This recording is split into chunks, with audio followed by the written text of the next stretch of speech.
The Qur'an, with Sūrah introductions and appendices, by the Qur'an Project. Pilgrimage to Makkah. In the following year, the Prophet's vision was fulfilled. He visited the holy place at Makkah unopposed. In accordance with the terms of the truce, the idolaters evacuated the city, and from the surrounding heights watched the procedure of the Muslims. At the end of the stipulated 3 days, the chiefs of Quraysh sent a reminder to the Prophet that the time was up. He then withdrew, and the idolaters reoccupied the city. Tabuk Expedition. In the 8th year of the Hijrah, hearing that the Byzantine emperor was gathering a force in Syria for the destruction of Islam, the Prophet sent 3,000 men to Syria under the command of his freed slave Zayd. The campaign was unsuccessful, except that it impressed the Syrians with a notion of the reckless valor of the Muslims. The 3,000 did not hesitate to join battle with 100,000. When all the 3 leaders appointed by the Prophet had been killed, the survivors under the command of Khalid ibn al-Walid, who, by his strategy and courage, managed to preserve a remnant and return with them to Medina. Truce broken by Quraysh. In the same year, Quraysh broke the truce by attacking a tribe that was in alliance with the Prophet and massacring them even in the sanctuary at Makkah. Afterwards, they were afraid because of what they had done. They sent Abu Sufyan to Medina to ask for the existing treaty to be renewed and its term prolonged. They hoped that he would arrive before the tidings of the massacre, but a messenger from the injured tribe had been before him, and his mission was fruitless. Conquest of Makkah. Then the Prophet summoned all the Muslims capable of bearing arms and marched to Makkah. The Quraysh were overawed. Their cavalry put up a show of defense before the town, but were routed without bloodshed, and the Prophet entered his native city on horseback, with his head humbled before God as conqueror. The inhabitants expected vengeance for their past misdeeds. The Prophet proclaimed a general amnesty. Only a few known criminals were proscribed, and most of those were in the end forgiven. In their relief and surprise, the whole population of Makkah hastened to swear allegiance. The Prophet caused all the idols which were in the sanctuary to be destroyed, saying, "Truth has come, darkness has vanished away," and the Muslim call to prayer was heard in Makkah. Battle of Hunayn. In the same year, there was an angry gathering of pagan tribes eager to regain the Kaaba. The Prophet led 12,000 men against them. At Hunayn, in a deep ravine, his troops were ambushed by the enemy and almost put to flight. It was with this difficulty that they were rallied to the Prophet and his bodyguard of faithful comrades who alone stood firm. But the victory, when it came, was complete and the booty enormous, for many of the hostile tribes had brought out with them everything that they possessed. Conquest of Tā'if. The tribe of Thaqif was among the enemy at Hunayn. After that victory, their city of Tā'if was besieged by the Muslims and finally reduced. Then the Prophet appointed a governor of Makkah and himself returned to Medina, to the boundless joy of the Ansar, who had feared lest, now that he had regained his native city, he might forsake them and make Makkah the capital. The Tabuk Expedition. In the 9th year of the Hijrah, hearing that an army was again being mustered in Syria, the Prophet called on all the Muslims to support him in a great campaign. The far distance, the hot season, the fact that it was harvest time, and the prestige of the enemy caused many to excuse themselves and many more to stay behind without excuse. Those defaulters are denounced in the Qur'an, but the campaign ended peacefully. The army advanced to Tabuk on the confines of Syria and then learned that the enemy had not yet gathered. Declaration of Immunity. Although Makkah had been conquered and its people were now Muslims, the official order of the pilgrimage had not been changed, the pagan Arabs performing it in their manner and the Muslims in their manner. It was only after the pilgrims' caravan had left Medina in the 9th year of the Hijrah, when Islam was dominant in North Arabia, that the Declaration of Immunity, as it is called, was revealed. Sūrah 9. The Prophet sent a copy of it by messenger to Abu Bakr, leader of the pilgrimage, with the instruction that Ali was to read it to the multitudes at Makkah. Its declaration was that after that year, Muslims only were to make the pilgrimage, exception being made for such of the idolaters as had a treaty with the Muslims and had never broken their treaty nor supported anyone against them.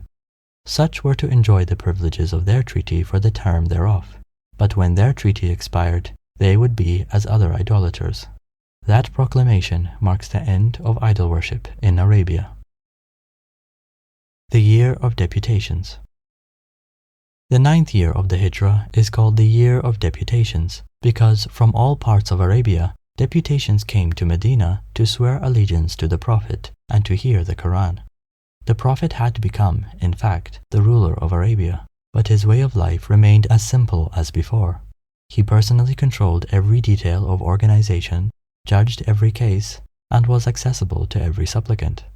In the last 10 years, he had destroyed idolatry in Arabia, raised women from the status of cattle to legal equity with men, effectually stopped the drunkenness and immorality which had till then disgraced the Arabs, made men in love with faith, sincerity, and honest dealing, transformed tribes who had been for centuries content with ignorance into a people with the greatest thirst for knowledge, and for the first time in history made universal human brotherhood a fact and principle of common law, and his support and guide in all that work was the Qur'an. The Farewell Pilgrimage. In the 10th year of the Hijrah, the Prophet Muhammad went to Mecca as a pilgrim for the last time. His pilgrimage of farewell, as it is called, when from Mount Arafat he preached to an enormous throng of pilgrims. He reminded them of all the duties Islam enjoined upon them, and that they would one day have to meet their Lord, who would judge each one of them according to his work. He said, "O people, listen well to my words, for I do not know whether, after this year, I shall ever be amongst you again. Therefore, listen to what I am saying to you very carefully, and take these words to those who could not be present here today. O people, just as you regard this month, this day, this city as sacred, so regard the life and property of every Muslim as a sacred trust. Return the goods entrusted to you to their rightful owners. Treat others justly so that no one would be unjust to you. Remember that you will indeed meet your Lord, and that He will indeed reckon your deeds. God has forbidden you to take usury, riba. Therefore, all riba, obligation, shall henceforth be waived. Your capital, however, is yours to keep. You will neither inflict nor suffer iniquity. Beware of the devil for the safety of your religion. He has lost all hope that he will ever be able to lead you astray in big things, so beware of following him in small things. O people, it is true that you have certain rights over your women, but they also have rights over you. Remember that you have taken them as your wives only under God's trust and with His permission. If they abide by your right, then to them belongs the right to be fed and clothed in kindness. Treat your women well and be kind to them, for they are your partners and committed helpers. It is your right that they do not make friends with anyone of whom you do not approve, as well as never to be unchaste. O people, listen to me in earnest. Worship God, the one creator of the universe. Perform your 5 daily prayers, salah, fast during the month of Ramadan, and give your financial obligation, zakah, of your wealth. Perform Hajj if you can afford to. All mankind are from Adam and Eve. An Arab has no superiority over a non-Arab, nor a non-Arab has any superiority over an Arab. Also, a white has no superiority over a black, nor a black has any superiority over white, except by piety and good action. Learn that every Muslim is a brother to every Muslim, and that the Muslims constitute one brotherhood. Nothing shall be legitimate to a Muslim which belongs to a fellow Muslim unless it was given freely and willingly. Do not, therefore, do injustice to yourselves. Remember, one day you will appear before God, the Creator, and you will answer for your deeds. So beware, do not stray from the path of righteousness after I am gone. O people, no prophet or messenger will come after me, and no new faith will be born. Reason well, therefore, O people, and understand words which I convey to you. I am leaving you with the Book of God, the Qur'an, and my Sunnah, practices. If you follow them, you will never go astray. All those who listen to me shall pass on my words to others, and those to others again. And may the last ones understand my words better than those who listen to me directly. Be my witness, O God, that I have conveyed your message to your people. Illness and death of the Prophet. It was during that last pilgrimage that the Surah entitled The Victory, Surah 110, was revealed, which he received as an announcement of approaching death. Soon after his return to Medina, he fell ill. The news of his illness caused dismay throughout Arabia and anguish to the folk of Medina, Makkah, and Tā'if, the hometowns. At early dawn on the last day of his earthly life, he came out from his room beside the masjid at Medina and joined the public prayer, which Abu Bakr had been leading since his illness, and there was great relief among the people, who supposed him well again. When, later in the day, the rumor grew that he was dead, Umar threatened those who spread the rumor with dire punishment, declaring it a crime to think that the messenger of God could die. He was storming at the people in that strain when Abu Bakr came into the mosque and overheard him. Abu Bakr went to the chamber of his daughter Aisha, where the Prophet lay. Having ascertained the fact, kissed the Prophet's forehead and went back into the mosque. The people were still listening to Umar, who was saying that the rumor was a wicked lie, that the Prophet, who was all in all to them, could not be dead. Abu Bakr went up to Umar and tried to stop him by a whispered word. Then, finding he would pay no heed, Abu Bakr called to the people, who, recognizing his voice, left Umar and came crowding round him. He first gave praise to God, and then said, O people, lo, as for him who worshipped Muhammad, Muhammad is dead. But as for him who worships God, God is alive and dies not. He then recited the verse of the Qur'an. Muhammad is not but a messenger. Other messengers have passed on before him. So if he was to die or be killed, would you turn back on your heels to unbelief? And he who turns back on his heels will never harm God at all, but God will reward the grateful. Qur'an 3:144. And, says the narrator, an eyewitness, it was as if the people had not known that such a verse had been revealed till Abu Bakr recited it. And another witness tells how Umar used to say, When I heard Abu Bakr recite that verse, my feet were cut from beneath me, and I fell to the ground, for I knew that God's messenger was dead. May God bless him. The final messenger sent to humanity died at the age of 63 years old, in the 10th year of the Hijrah, migration, 632 CE. Such is Prophet Muhammad. According to every standard by which human greatness can be measured, he was matchless. No person was ever greater. In summary, the Prophet Muhammad is the most documented man in history. We know more about him than any other person who ever lived. In a very oppressive elitist society, he established a just society that gave rights to the poor, women, and people of all races. His fundamental message was to call people to the worship of the one true God, without any partners or equals. The early Muslims were tortured and persecuted by the people of Mecca. The response of the Prophet Muhammad, along with his followers, was to bear this persecution with patience and forbearance. This period of the Prophet Muhammad's life lasted 13 years. In the Meccan period, the Prophet Muhammad was physically harmed. He had camel intestines thrown on him during the prayer, was pelted with rocks until he bled profusely, and even some of his followers were tortured to death. Yet, the Prophet did not take any personal revenge. When he conquered the city of Mecca, contrary to other conquerors who kill and plunder, the Prophet demonstrated one of the greatest acts of mercy and clemency in the history of humanity by forgiving the very people that had fought him, and thousands of lives were spared that day. Reflections about the Prophet's life. Reverend Bosworth Smith, Muhammad and Mohammedanism, London, 1874.